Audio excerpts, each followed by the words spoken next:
To end our news bulletin for tonight, a new committee has been elected to steer Amatawha forward, continuing the NGO's campaign to conserve and preserve marine mammals. Outgoing President Vanessa Marsh highlighted a series of milestones and achievements since the NGO was established 5 years ago and hopes that under the new leadership, this can only grow from strength to strength. The new president is Lofa Rix, Vice President Fiafia Rix, and positions of Secretary and Treasurers have yet to be filled. Another new development made at the meeting was the selection of a patron for the organization, Dr. Dick Hipper. Designated contacts abroad have also been appointed to work with Niuean communities in New Zealand and Australia. New Zealand contact, Sieva Jackson. Australian contact, yet to be confirmed.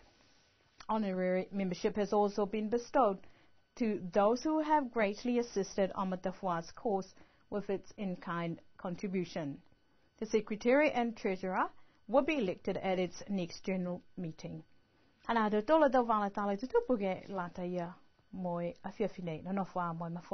That's our news bulletin for tonight. Good evening.